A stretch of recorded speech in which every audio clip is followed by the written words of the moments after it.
Hello friends. चलिए आज की क्लास शुरू करते हैं। आज की क्लास पंचायती राज पर एक वैल्यू एडिशन क्लास है। अगर आप बीपीओ का सिलेबस पढ़ोगे तो उसमें देखोगे कि इस योजना का मेंशन किया हुआ है स्पेशली सिलेबस में। और ये वही योजना है जो पंचायत की पूरी 1 साल की और 5 साल की दीर्घकालिक रूपरेखा तैयार करती है। तो बहुत इंपॉर्टेंट योजना है। कम से कम नहीं तो 3 क्वेश्चन मिनिमम आने की संभावना है केवल इस एक योजना से। तो इसको काफ़ी डिटेल में हमने एमसीक्यूज फॉर्मेट में बनाया हुआ है। इतने क्वेश्चंस देख लोगे फिर इस योजना में कुछ भी नहीं रह जाएगा आप लोगों को करने के लिए। जो स्टूडेंट नए हैं, अगर बीपीओ की तैयारी कर रहे हैं तो वो जाके इसी चैनल पर प्लेलिस्ट बनी हुई है पंचायती राज की, कंप्यूटर की, यूपी स्पेशल की, सारा कंटेंट पढ़ाया हुआ है, आप वहाँ जाके पढ़ सकते हो। ठीक है, स्टार्ट करते हैं। ग्राम पंचायत विकास योजना, जीपीडीपी। पहला क्वेश्चन क्या है? ग्राम पंचायत विकास योजना के बारे में सत्य कथनों की पहचान करनी है कि कौन कौन से कथन सत्य है। तो पहला क्या है? यह दीर्घकालिक विकास को ध्यान में रखकर तैयार की जाती है। बिल्कुल सही बात है। दूसरी है, योजना को तैयार करने में जन सहभागिता एवं समुदाय की प्राथमिक आवश्यकताओं को ध्यान में रखना अनिवार्य है। ये भी सही बात है। उत्तर प्रदेश में इसे सितंबर 2015 में लागू किया गया था। तो ये तीनों कथन सही हैं। अगले क्वेश्चन पे चलते हैं। ग्राम पंचायत विकास योजना के संबंध में सत्य कथनों की पहचान करनी है आपको। पहला कथन क्या है? ग्राम सभा के अनुमोदन के पश्चात ही ग्राम पंचायत विकास योजना तैयार की जाती है। आप लोग देख लीजिए, आंसर मैं अब बाद में बताऊंगा, कम से कम आप लोग अपना आंसर गैस कर पाओ। दूसरा, योजना तैयार होने के पश्चात इसे ई ग्राम स्वराज पोर्टल पर अपलोड करना अनिवार्य है। तो इसमें ये दोनों कथन सत्य हैं। ग्राम पंचायत जो है, ग्राम पंचायत विकास योजना ग्राम सभा के अनुमोदन के पश्चात ही ये तैयार होती है और ई ग्राम स्वराज पोर्टल पर अपलोड की जाती है। दोनों कथन सत्य हो जाएंगे। आगे चलते हैं। ग्राम पंचायत विकास योजना के संबंध में सत्य कथनों की पहचान कीजिए। प्लस देखो, आज के क्वेश्चन से आपको आइडिया लग जाएगा, जो क्वेश्चन का स्तर है ना, उससे आइडिया लग जाएगा कि जो हमारी फुल टेस्ट सीरीज चल रही है बीपीओ की, उसमें किस टाइप के क्वेश्चंस पूछे जाते हैं, लेवल क्या होता है, उनसे आपकी समझ कितनी विकसित होती है, ये भी आपको आइडिया लग जाएगा। जो हमारी फुल टेस्ट सीरीज है, हर एक क्वेश्चन इसी लेवल का वहां पे बनाया गया। और ऐसे 20+ टेस्ट अभी हो चुके हैं, तो समझ लेना कि आपका सिलेबस का कोई कोना बचा ही नहीं होगा जो वहां पे कवर ना हो, with detail solution and explanation. तो सत्य कथनों की पहचान करनी है। भारत सरकार द्वारा जीपीडीपी की शुरुआत वर्ष 2015 में की गई थी। ये बिल्कुल सही है। 2015 में भारत सरकार ने अनाउंस किया था और उसके जस्ट बाद सितंबर 2015 में यूपी सरकार ने इसे लागू करने के लिए निर्देश दे दिए थे। ग्राम पंचायत विकास योजना विकेंद्रित नियोजन पर आधारित है। विकेंद्रित नियोजन क्या होता है? कि नियोजन एक तो आपका केंद्र के स्तर पर हो रहा है, राज्य के स्तर पर हो रहा है, दूसरा, तीसरा हो रहा है पंचायत के स्तर पर। पंचायत के स्तर पर भी आप क्या कर रहे हो? ग्राम सभा इसकी भागीदारी करा रहे, उसमें गांव के सारे लोगों को। अभी आगे सारे चरण देखोगे ना आप, तो पहला ही चरण जो होगा, ग्राम में पूरे गांव में मुनादी कराई जाती, घोषणा कराई जाती, लोगों को आमंत्रित किया जाता है। तो सबसे जो लोअर लेवल का विकेंद्रीकरण है ना, वो भी यहाँ पर हो रहा है। ठीक है, तो ये सही है।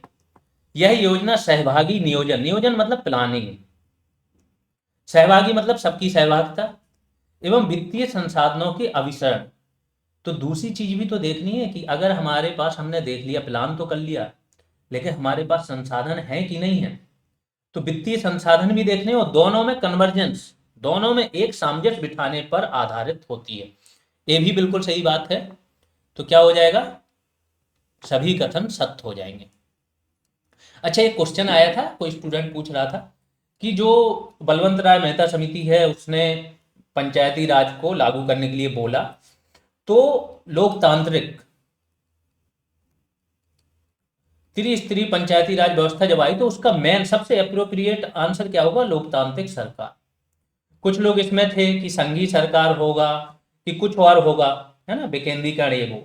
तो लोकतांत्रिक सरकार ये सही होगा, इसमें कंफ्यूजन नहीं होना चाहिए। लोकतंत्र का मतलब ही होता है ज्यादा से ज्यादा निचले स्तर तक लोगों की सहभागिता हो उसमें, और यही पंचायती राज आपका उसमें शामिल कर रहा है। ठीक है, तो ये आपका सबसे अप्रोप्रिएट हो जाएगा, लोकतांत्रिक सरकार। अगले क्वेश्चन पर चलते हैं। ग्राम पंचायत विकास योजना के संबंध में सत्य कथनों की पहचान कीजिए। यह योजना ग्राम पंचायत द्वारा तैयार की जाती है। दूसरा, यह योजना ग्राम सभा द्वारा तैयार की जाती है। ये बहुत इंपॉर्टेंट क्वेश्चन है। तो इनमें से क्या हो जाएगा, यह योजना ग्राम पंचायत द्वारा तैयार की जाती है, ग्राम सभा द्वारा क्या अनुमोदन किया जाता है। तो केवल ये सही हो जाएगा, ग्राम पंचायत द्वारा तैयार की जाती है, इसका आंसर है। ग्राम पंचायत विकास योजना के संबंध में सत्य कथनों की पहचान करनी है। फिर से 5वें नंबर का क्वेश्चन, ग्राम पंचायत दीर्घकालिक विकास को ध्यान में रखते हुए केवल एक वार्षिक ग्राम पंचायत विकास योजना तैयार करती है। क्या ये सही है? दूसरा, जीपीडीपी के अंतर्गत ग्राम पंचायतें एक वार्षिक योजना तथा एक पंचवर्षीय योजना तैयार करती है। तो ध्यान रखो, जहां पे भी अगर केवल लगा दिया ना, तो वहां आपको जरूर कुछ समय देके सोचना है। केवल वाले क्वेश्चन बहुत चांसेज होते हैं कि वो गलत हो। तो ये एक वार्षिक योजना भी तैयार करती है और एक पंचवर्षीय योजना भी तैयार करती है। तो इसमें क्या हो जाएगा, आपका बी सही हो जाएगा। अगला, ग्राम पंचायत विकास योजना की आवश्यकता के संबंध में असत्य कथन की पहचान करनी है। तो सबसे पहले जब आप क्वेश्चन पढ़ते हो ना, यहां पर जरूर देख लिया करो कि क्या बोला गया, पूछा क्या गया। उससे ज्यादा हुआ करे तो अंडरलाइन कर लिया करो जब भी किसी भी प्रश्न को सॉल्व करो, क्योंकि अभी भी 70% स्टूडेंट वो हैं जो सिली मिस्टेक कर देते हैं, ध्यान से नहीं पढ़ते हैं, चीजों को देखते नहीं और गलत करके आ जाते हैं। ग्राम पंचायत स्तर पर उपलब्ध संसाधनों के बेहतर प्रबंधन हेतु यह योजना आवश्यक है। अगला ऑप्शन, ग्राम पंचायत में केवल अधोसंरचनात्मक विकास हेतु यह योजना आवश्यक है। अधोसंरचनात्मक क्या होता है? इंफ्रास्ट्रक्चर। आप लोग कमेंट में अपने जवाब भी दे सकते हो, ठीक है। जो भी योजना है, जो भी आप देख रहे हो क्वेश्चन, उनके जवाब कमेंट में दे सकते हो, बाद में देख सकते हो कौन सा सही है कि कौन सा नहीं, ठीक है। तो ग्राम पंचायत में केवल इंफ्रास्ट्रक्चर। दूसरा बोला है, ग्राम पंचायत में सामाजिक आर्थिक व्यक्तिक विकास के साथ साथ अन्य विकास हेतु यह योजना आवश्यक है। आपको असत्य की पहचान करनी है। इस योजना के द्वारा निर्धनता उन्मूलन, सामाजिक सुरक्षा, सामाजिक सुरक्षा क्या होती है? शिक्षा, स्वास्थ्य, भुखमरी वगैरह, है ना, इसके प्रति आपको सुरक्षा प्रदान की जाए इसके लिए, तथा अनुसूचित जाति एवं जनजाति के कल्याण को प्राथमिकता दी जाती है। समुदाय को निर्णय लेने हेतु सक्षम बनाना, उनकी आवश्यकताओं का चिन्हीकरण करना भी इस योजना का एक लक्ष्य है। तो इसमें असत्य कौन सा हो गया? जैसा मैंने बताया था कि केवल पहचान करो, तो क्या हो जाएगा, केवल वाला, कि सिर्फ इंफ्रास्ट्रक्चर विकास के बारे में बात नहीं हो रही है, सामाजिक विकास, आर्थिक विकास और व्यक्तिक विकास की भी बात हो रही है। तो ये गलत हो जाएगा आपको। अगले उस पर चलते हैं, ग्राम पंचायत विकास योजना के संबंध में सत्य कथनों की पहचान कीजिए। ग्राम पंचायत विकास योजना का निर्माण 5 चरणों में किया जाता है। दूसरा, पहला चरण पारिस्थितिकी चरण है। तीसरा, दोनों कथन सत्य हैं। चौथा, इनमें से कोई नहीं। तो आंसर यहां आप लोगों को दिख ही गया होगा कि पहला चरण क्या है, इसका वातावरण का निर्माण करना है। दूसरा चरण है आपका पारिस्थितिकी विश्लेषण, ठीक है। तो आगे देखो कि हर एक चरण पर भी क्वेश्चन है यहाँ पर, तो सब कुछ आपका क्लियर हो जाएगा। तो केवल क्या हो जाएगा, ये सही हो जाएगा। ग्राम पंचायत विकास योजना के विभिन्न चरणों के बारे में असत्य कथन की पहचान करनी है। इस योजना का तृतीय चरण, चूंकि पहले और दूसरे की बात तो ऊपर डिस्कशन हो गया, तो तृतीय चरण आवश्यकताओं, समस्याओं की पहचान एवं प्राथमिकताओं का निर्धारण करना। तो सबसे पहले जो भी आवश्यकता है, समस्या है, उनकी पहचान करोगे, आप एक लिस्ट बनाओगे। इसके बाद क्या करोगे, देखोगे कि आपके पास संसाधन क्या क्या है। उन संसाधनों के आधार पर आप क्या करोगे, प्राथमिकता तय करोगे। सबसे पहले कौन सा काम करना है, फिर कौन सा, फिर कौन सा। कुछ ऐसे काम होंगे जिनके लिए बजट नहीं होगा, तो उनको आप छोड़ दोगे, जो ज्यादा आवश्यक नहीं होंगे। तो ये बोल रहा है कि तृतीय चरण ये है। योजना का चतुर्थ चरण संसाधनों का निर्धारण एवं ड्राफ्ट प्लान का विकास करना। पंचम और अंतिम चरण क्या है, प्रशासनिक एवं वित्तीय स्वीकृति। तो तीनों कथन सत्य हो जाएंगे। 5 चरणों के नाम अब आपको पता चल गए होंगे। अगले क्वेश्चन पे, ग्राम पंचायत विकास योजना के पहले चरण के संबंध में सत्य कथन की पहचान करनी है। पहले चरण की बात हो रही है। पहले चरण में वातावरण निर्माण किया जाता है। अब ये बता रहे हैं कि वातावरण निर्माण कैसे होता है।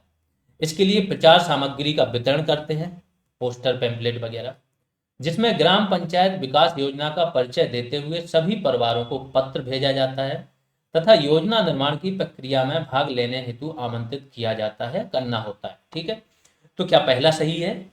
दूसरा क्या है? वातावरण निर्माण हेतु विभिन्न माध्यमों, कौन कौन से माध्यम? स्पीकर से घोषणा करना, रैली निकालना, स्थानीय मीडिया में प्रचार प्रसार करना, सोशल मीडिया का उपयोग करना, मुनादी करना, बैनर पोस्टर लगवाना इत्यादि का प्रयोग किया जाता है। तो आजकल ऑनलाइन माध्यमों को आप इग्नोर नहीं कर सकते हो, तो दोनों कथन आपके सत्य हो जाएंगे, ए और बी। तो क्या हो जाएगा आंसर? दोनों कथन सत्य हैं। तो अब आपको पता चल गया होगा पहला चरण क्या है, वातावरण निर्माण करना योजना के लिए। वातावरण निर्माण करने के लिए क्या करोगे आप? लोगों को आमंत्रित करोगे पहले, आइए बैठ के बातें करते हैं कैसे योजना बननी चाहिए, क्या क्या है क्या नहीं है। अगले, ग्राम पंचायत विकास योजना के द्वितीय चरण के संबंध में सत्य कथनों की पहचान करनी है, जो सेकंड चरण है।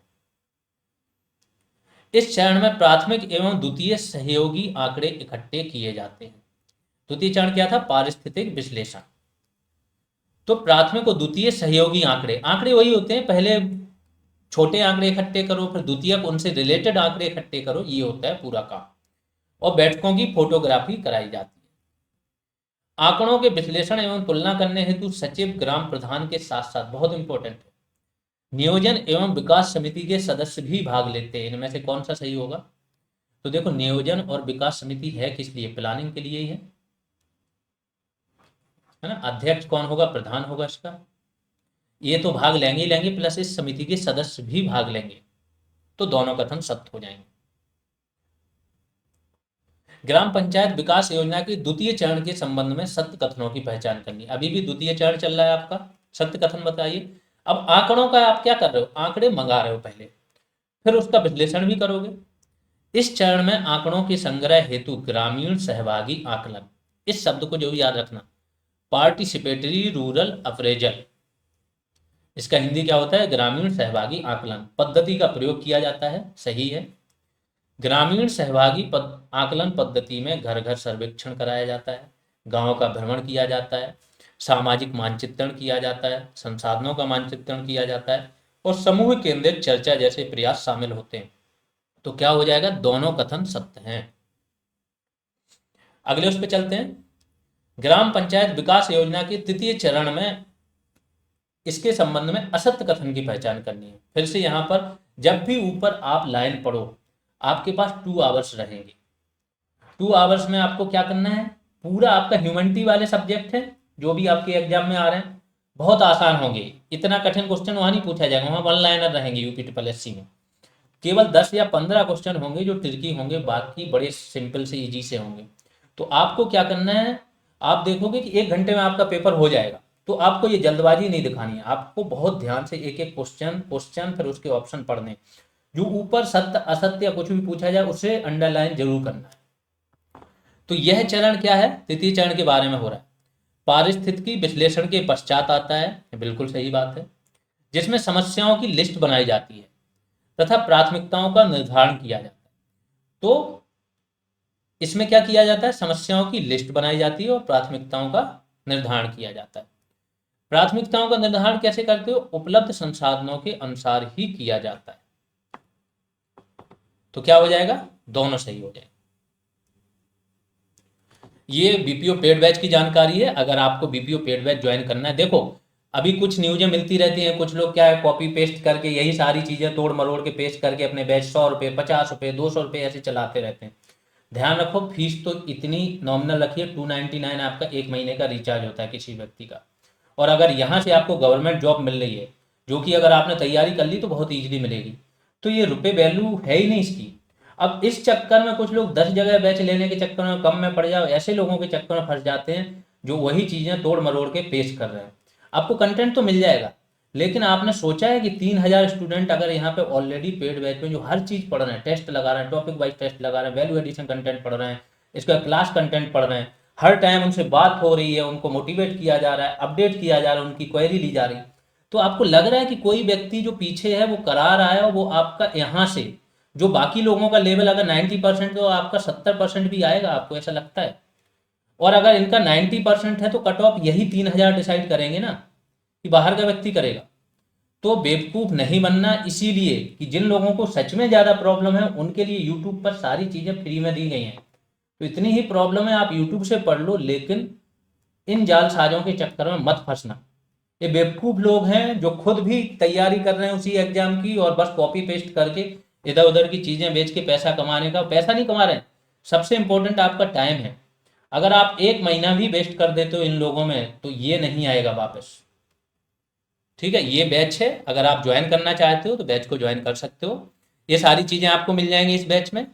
फीस 299 है। इस नंबर पे आपको पे करना है, ये नाम चेक कर लेना और फिर टेलीग्राम या व्हाट्सएप में से किसी एक पर भेज देना, या फिर जीएस रेवोल्यूशन आप सर्च करोगे प्ले स्टोर पर तो आपको जीएस रेवोल्यूशन का ऐप मिल जाएगा, ए वाला लोगो लगा होगा, देख लेना।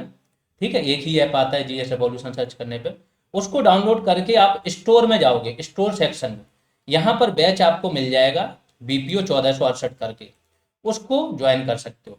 फॉरेस्ट गार्ड का भी बैच चल रहा है, जो भी फॉरेस्ट गार्ड की तैयारी कर रहे हैं बेस्ट तरीके से वहाँ पे भी कंटेंट प्रोवाइड कराया जा रहा है, वो भी स्टोर में मिल जाएगा आपको। आरओ का बैच मिल जाएगा और जूनियर असिस्टेंट का मिल जाएगा। तो आप जिस भी चीज़ की तैयारी कर रहे हो, बड़ी ही नॉमिनल सी फीसेस है, बस ईमानदारी से पढ़ाई कर लो, मेहनत कर लो। आगे चलते हैं। हाँ, तो इसी में ये हो गया, ये क्या था, 1 मिनट, असत्य की पहचान करनी थी। ठीक है, तो ये दोनों तो सत्य हैं। अगले उस पे आ जाते हैं। इसमें गंभीर समस्याएं जिसमें ज्यादा संसाधनों की जरूरत है, जैसे बाढ़ की समस्या, संक्रामक रोगों की समस्या, सूखे से निपटने की समस्या इत्यादि को शामिल नहीं किया जाता है। इसमें आपको बताना है कि कौन सा गलत है। प्राथमिकता का निर्धारण करते समय अनुसूचित जाति, जनजाति, वंचित और कमजोर वर्ग, महिलाओं के हितों को विशेष रूप से ध्यान में रखा जाता है। इसमें उन समस्याओं को शामिल किया जाता है जिनका निराकरण स्थानीय स्तर पर किया जा सके। तो कौन सा गलत होगा, इसमें गलत ये वाला हो जाएगा। इसमें इनको भी शामिल किया जाता है, बाढ़ से निपटना, संक्रामक रोगों से निपटना, सूखे से निपटना, ये भी विकास योजना में शामिल किया जाता है। तो सारे क्या हो जाएंगे, सारे शामिल होंगे, लेकिन इसमें बोला है कि ये शामिल नहीं होगा, तो ये गलत हो जाएगा। अगले उस पर चलते हैं। ग्राम पंचायत विकास योजना के तृतीय चरण के संबंध में सत्य कथनों की पहचान की। तृतीय चरण की बात चल रही है, यहां पर आप क्या कर रहे हो, प्राथमिकताओं का निर्धारण कर रहे हो, लिस्ट बना रहे हो उनकी। प्राथमिकताओं को निर्धारित करते समय उन्हें 2 भागों में विभाजित किया जाता है, एक वित्तीय भाग और दूसरा सामाजिक प्राथमिकता वाला भाग। दूसरा ऑप्शन क्या है, वित्तीय प्राथमिकता में ऐसे कार्यों को रखा जाता है जिसमें वित्त की आवश्यकता नहीं पड़ती, तथा सामाजिक प्राथमिकता वाले कार्यों में वित्त की आवश्यकता पड़ती है। तो नॉर्मल सा है, देखते ही पता चल रहा है कि गलत है। वित्तीय प्राथमिकता का मतलब ही वित्त की आवश्यकता पड़ेगी, तो केवल ए सही हो जाएगा। अगला, तो वित्तीय प्राथमिकता वाले कार्यों में वित्त की आवश्यकता पड़ती है, जैसे नाली, खड़ंजा का निर्माण, हैंडपंप की मरम्मत या उसका निर्माण कार्य, ये वित्तीय कार्य हो गए। सामाजिक कार्य देख लो, सामाजिक प्राथमिकताओं वाले कार्यों में फंड की आवश्यकता नहीं होती। अब किसमें, कुपोषण को अगर आप दूर कर रहे हो, दूर करने के लिए तो पैसा चाहिए होगा, लेकिन दूर कैसे किया जाए इसके लिए जागरूकता अगर आप फैला रहे हो तो पैसा नहीं चाहिए। तो कुपोषण, अशिक्षा, टीकाकरण, लैंगिक असमानता और बाल संरक्षण, सुरक्षित पेयजल इत्यादि पर चर्चा और जागरूकता फैलाना, ये काम क्या हो जाएगा आपका, सामाजिक प्राथमिकता वाले कार्य हो जाएंगे। तृतीय चरण अभी भी चल रहा है, देखिए, ग्राम पंचायत विकास योजना के तृतीय चरण के संबंध में सत्य कथनों की पहचान कीजिए। पहला क्वेश्चन क्या है, इस चरण में प्राथमिकताओं के साथ साथ उपलब्ध संसाधनों की सूची भी तैयार की जाती है। अगर आपने बता दिया कि ये हमारी प्राथमिकताएं, ये कार्य हमें कराने हैं, तो उसकी सूची भी आपके पास होनी चाहिए कि आपके पास संसाधन क्या क्या हों। आगे इस पे भी आएंगे, अभी तो संसाधन भी आप लोग जानोगे कि केवल वित्तीय संसाधन नहीं होते। ठीक है, दूसरा क्या, उपलब्ध संसाधनों में केवल सरकारी और गैर सरकारी वित्तीय संसाधनों को ही शामिल किया जाता है। इनमें से बताना है कौन सा सही है। तो जैसा मैंने बोला, केवल लग गया, तो सरकारी तो सही है, गैर सरकारी भी सही है, वित्तीय संसाधन भी सही है, मानवीय संसाधन भी तो चाहिए, इनकी भी सूची बनाई जाती है। मानवीय संसाधन में कर्मचारी आ जाते हैं, चाहे वो सरकारी हो चाहे गैर सरकारी। आगे बताएंगे कि गैर सरकारी कर्मचारी कौन कौन शामिल होते हैं। तो क्या हो जाएगा इसमें, ये सही हो जाएगा।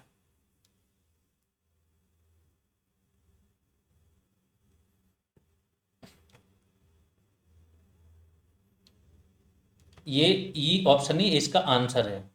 ठीक है, कि उपलब्ध संसाधनों में वित्तीय संसाधनों के साथ साथ मानव संसाधनों की भी सूची तैयार की जाती है। 15 नंबर के क्वेश्चन पर आते हैं। ग्राम पंचायत विकास योजना तैयार करते समय मानव संसाधन सूची के संबंध में कौन कौन से कथन सत्य हैं। अब मानव संसाधन में कौन कौन से लोग आएंगे। सरकारी मानव संसाधनों के अंतर्गत पंचायत का सचिव, लेखपाल, एएनएम, आंगनवाड़ी, रोजगार सेवक, सफाई कर्मचारी, शिक्षा मित्र और शिक्षक आते हैं। गैर सरकारी मानव संसाधनों के अंतर्गत स्वयं सहायता समूह की महिलाएं, यानी सेल्फ हेल्प ग्रुप की महिलाएं, ग्राम सभा के सदस्य, युवा दल, रिटायर्ड कर्मचारी, सामाजिक कार्यकर्ता और समुदाय आधारित संगठन आते हैं। तो क्या हो जाएगा, दोनों कथन सत्य हो जाएंगे। सरकारी मानव संसाधन में कौन है और गैर सरकारी मानव संसाधन। अगले उस पर चलते हैं। ग्राम पंचायत विकास योजना तैयार करते समय वित्तीय संसाधनों के स्रोत के संबंध में सत्य कथनों की पहचान करनी कि वित्तीय संसाधनों का स्रोत क्या क्या होगा। सरकारी वित्तीय संसाधनों के अंतर्गत क्या आएगा, ग्राम पंचायत की स्वयं की आय तथा सीएसआर, कॉर्पोरेट सोशल रिस्पॉन्सिबिलिटी। जो भी बड़ी कंपनियां होती हैं जिनका टर्नओवर 1000 2000 करोड़ से ऊपर का होता है, उन पर गवर्नमेंट 2% सीएसआर डाल देती है कि आपको सीएसआर में आपकी, उनको बोला गया है कि आप इस समाज से पैसा कमा रहे हो तो समाज के प्रति आपकी रिस्पॉन्सिबिलिटी है, तो जो भी आपकी लाभ होगा उसका 2% आपको खर्च करना पड़ेगा इसी समाज पर अपनी इच्छा से। तो उसमें कुछ विषय दे दिए गए, तो ग्राम पंचायत के बहुत सारे विषय होते हैं वो खर्च करते हैं। तो क्या ये सरकारी वित्तीय संसाधनों के अंतर्गत आएगा। अगला क्या है, सरकारी वित्तीय संसाधनों के अंतर्गत राज्य वित्त, मनरेगा, राष्ट्रीय ग्रामीण आजीविका मिशन के अंतर्गत मिला फंड, ग्राम स्वास्थ्य स्वच्छता एवं पोषण समिति के अंतर्गत मिला फंड, ये सब आते हैं। तो बिल्कुल ये सरकारी में आते हैं और ये गैर सरकारी में आते हैं। अब कुछ लोगों को इससे शिकायत होगी कि सर ग्राम पंचायत की खुद की आय तो सरकारी है। ये पंचायत के साधन है। सरकारी मतलब सरकार, सरकार मतलब राज्य स्तर पे या केंद्र स्तर पे। ठीक है, तो क्या हो जाएगा आपका बी सही हो जाएगा केवल। अगले उस पर चलते हैं। ग्राम पंचायत विकास योजना के चतुर्थ चरण के संबंध में सत्य कथनों की पहचान करनी। चौथे चरण पे आ गए हैं। इस चरण में संसाधनों का निर्धारण, अब यहाँ पे क्या हो रहा है, संसाधनों का निर्धारण हो रहा है। अभी तक आपने प्राथमिकता की लिस्ट बनाई थी संसाधनों की, लेकिन अब निर्धारण होगा कि कहाँ से पैसा आएगा एवं ड्राफ्ट प्लान तैयार किया जाए। पूरा प्लान, यहाँ पर कार्य योजना बन जाती है कि ये कार्य हम कराएंगे और ये हमारा पैसा है। इस चरण में प्रस्तावित क्षेत्र, किस किस क्षेत्र में कौन से काम होंगे उसकी बात होगी, प्राथमिकताओं की बात होगी, फंड का आवंटन होगा कि कहाँ से फंड आएगा, और फंड के स्रोत। ठीक है, फंड का आवंटन मतलब किस मद को कितना फंड दिया जाए, किस काम को कितना फंड, और फंड का स्रोत क्या है कि कहाँ से पैसा आएगा, का विवरण इस पूरे ड्राफ्ट प्लान में किया जाता है। तो दोनों कथन क्या हो जाएंगे, सही हो जाएंगे। अगले उस पे आते हैं। ग्राम पंचायत विकास योजना के 5वें चरण के संबंध में सत्य कथनों की पहचान करनी है। इस चरण में प्रशासनिक, वित्तीय एवं तकनीकी स्वीकृति ली जाती है, तो समझ लो, तथा आगे क्रियान्वयन की रणनीति पर चर्चा की जाती। क्या ये सही है। तो 5वां चरण का बता रहा है कि किससे संबंधित है। प्रशासनिक स्वीकृति ग्राम सभा से अनुमोदन के पश्चात ग्राम पंचायत ही दे देती है। दूसरा पॉइंट ये बोल रहा है। तो क्या हो जाएगा, इसमें भी दोनों कथन सत्य हो जाएंगे। अगले उस पे आते हैं, बहुत इंपॉर्टेंट है, इसमें बहुत लोग कंफ्यूज रहते हैं। एक ही क्वेश्चन से आपका कंफ्यूजन पूरा दूर हो जाएगा। तो बस यहां से आपको समझ में आ जाना चाहिए कि यहां पर क्वेश्चंस का स्तर क्या होता है, और जो भी बाहर, इसलिए तो बोल रहे हैं, जो तोड़ मरोड़ के कॉपी पेस्ट कर रहे हैं इधर उधर से, वो खुद पढ़ रहे हैं, उनको क्या आइडिया, उनको तो चीजें मिल गई। अब वो उन लोगों को बेवकूफ बना रहे हैं जो एकदम नए हैं, जिन्हें मार्केट में कुछ पता ही नहीं है कि चल क्या रहा है। ठीक है, तो बहुत से टीचर बना रहे हैं, कुछ स्टूडेंट भी बना रहे हैं, बट दुख इस चीज का होता है कि फ्री में मिला हुआ है। उन सबसे अच्छा कंटेंट आपको यूट्यूब पर फ्री में मिला हुआ है, उसको पढ़ लो ना। ग्राम पंचायत विकास योजना के 5वें चरण में वित्तीय स्वीकृति के संबंध में असत्य कथनों की पहचान करनी है। 5 लाख तक की वित्तीय स्वीकृति कौन देता है, ग्राम पंचायत देती है। 5 लाख से 7.5 लाख तक की वित्तीय स्वीकृति कौन देता है, एडीओ पंचायत देता है। 7.5 से 10 लाख तक की वित्तीय स्वीकृति जिला अधिकारी यानी कि डीएम देता है। तो इसमें असत्य कथन की पहचान करनी है, ध्यान रखना। और 10 लाख से अधिक की वित्तीय स्वीकृति जिलाधिकारी देता है। तो इन दो में से ही आपको पता चल गया होगा कि कोई एक असत्य होगा। तो कौन सा असत्य होगा आपका, ए वाला असत्य होगा। ये कौन देता है, जिला पंचायत राज अधिकारी, डीपीआर। ठीक है, 7.5 से 10 लाख तक की, तो यही गलत हो जाएगा। अगला क्वेश्चन है, ग्राम पंचायत विकास योजना की तकनीकी स्वीकृति के संबंध में सत्य कथनों की पहचान करनी। तकनीकी स्वीकृति में विभिन्न विभाग, सिंचाई विभाग, मंडी समिति, अभियंत्रण विभाग, लोक निर्माण विभाग, जल निगम इत्यादि भाग लेते हैं। तैयार हुई ग्राम पंचायत विकास योजना को अगली ग्राम सभा की जो बैठक होती है इसके सामने रखा जाता है। ये क्वेश्चन पूछ रहा है कौन सा सही है, दोनों सही हैं। और भी इसमें विभाग बहुत सारे ऐड होते हैं। जो योजना जिस विभाग से संबंधित है, तकनीकी स्वीकृति तो वहीं से लोगे ना। सरकार ने अपने कर्मचारी अधिकारी किस लिए बिठाए कि आप वहां जाके योजना आपकी जो आपने बनाया है तो उसको फंड जितना चाहिए उतना दिया है कि नहीं दिया है, योजना जो है आपकी वो कार्य कराने लायक है कि नहीं, क्योंकि यहाँ तो टेक्निकल बंदा है नहीं, तो आप उसी डिपार्टमेंट से तकनीकी स्वीकृति लोगे ना। तो हर डिपार्टमेंट से तकनीकी स्वीकृति लेनी पड़ती है जिस डिपार्टमेंट से रिलेटेड योजना है। तो यहां हो गया। दूसरा, जब योजना तैयार हो जाती है तो इसे ग्राम सभा के सामने रखा जाता है, ये भी सही है। तो दोनों कथन सत्य हो जाएंगे। आगे चलते हैं। ग्राम पंचायत विकास योजना के संबंध में असत्य कथनों की पहचान करनी है, असत्य पहचानना है। ई ग्राम स्वराज पोर्टल पर ग्राम पंचायत विकास योजना की कार्य योजना की कैसे कैसे कार्य करोगे को अपलोड किया जाएगा तथा अपलोड करने का दायित्व किसका, सचिव का होगा। इसमें आप लोगों को दिमाग लगाना है, क्या ये सचिव करेगा कि सहायक करेगा, किसका दायित्व होगा। दायित्व की बात हो रही है, ये ध्यान रखना। ग्राम स्वराज पोर्टल पर प्रत्येक कार्य की वर्क आईडी जनरेट की जाती है। जो भी कार्य आप करा रहे हो, किए गए कार्यों की मासिक प्रगति एक्शन सॉफ्टवेयर के माध्यम से रिपोर्ट की जाती है। और ग्राम स्वराज पोर्टल पर कार्यों की वर्क आईडी के सापेक्ष खर्च का ब्यौरा नहीं दिया जाता। कौन सा गलत है, तो गलत यही हो जाएगा। यहाँ पर दायित्व क्या है, सचिव का ही होता है, चाहे वो सहायक से काम क्यों ना करा ले, बस दायित्व किसका होता है, सचिव का होता है। आगे चलते हैं। यहाँ पर ये वाला गलत हो जाए क्योंकि जो आईडी वर्क आईडी होती है उसके सापेक्ष आप क्या खर्च करोगे वो भी ब्यौरा देना पड़ता है। ग्राम पंचायत विकास योजना को ग्राम स्वराज पोर्टल पर अपलोड करने हेतु कौन कौन से कथन सत्य हैं। अंतिम चरण आ गया, योजना तैयार हो गई, स्वीकृति मिल गई, अब आप क्या करोगे, इसको अपलोड करोगे ग्राम स्वराज पोर्टल पर।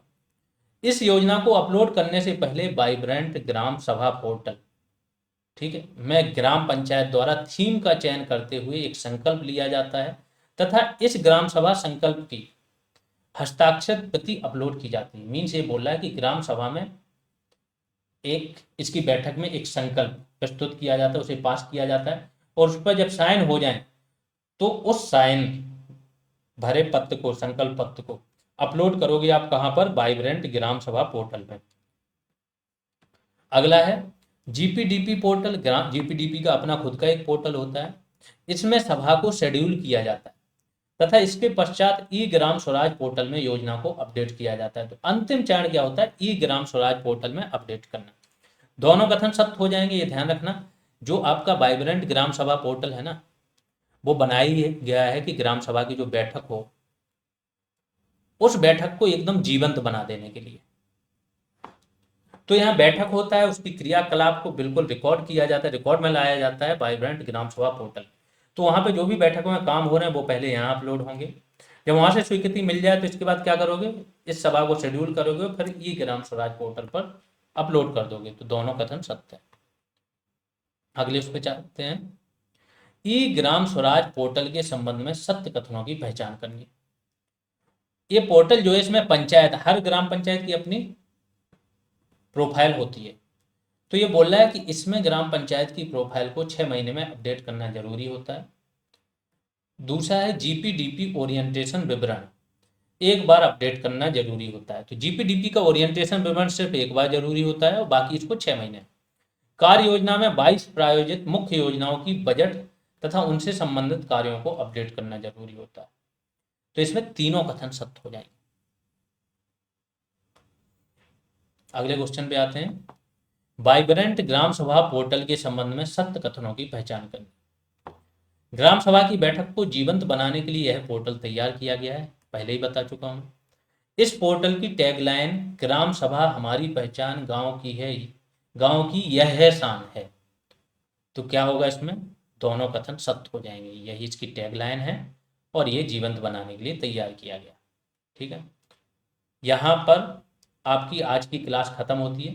ये फॉरेस्ट गार्ड बैच की जानकारी है। यहाँ पर आपको पूरा कोर्स के चारों subject environment forestry, computer, UPG के, मैथमेटिक्स एंड बायोलॉजी। बायोलॉजी पर बहुत ही ज़बरदस्त कंटेंट तैयार हुआ है कि उससे बाहर कुछ भी जाने की संभावना नहीं है। कंप्यूटर यूपीजी के पर भी ऐसा ही हुआ है। और एनवायरनमेंट एंड फॉरेस्ट्री में तो आप लोगों को बंदरगाह वाला पता ही होगा, तो वही सारे टॉपिक्स ही वही हैं। सब में आपको टॉपिक वाइज एमसीक्यू जितनी भरमार मिलेगी, तो पहले आप अभी कोर्स पढ़ लो, थ्योरेटिकली अपने आप को मजबूत कर लो। बाद में जब टॉपिक वाइज एमसीक्यूज होंगे ना, तो ये सारी चीज़ें एमसीक्यूज के फॉर्मेट में आ जाएंगी, उनको लगा लो, काम हो जाएगा आपका, बहुत आसान हो जाएगा फॉरेस्ट का।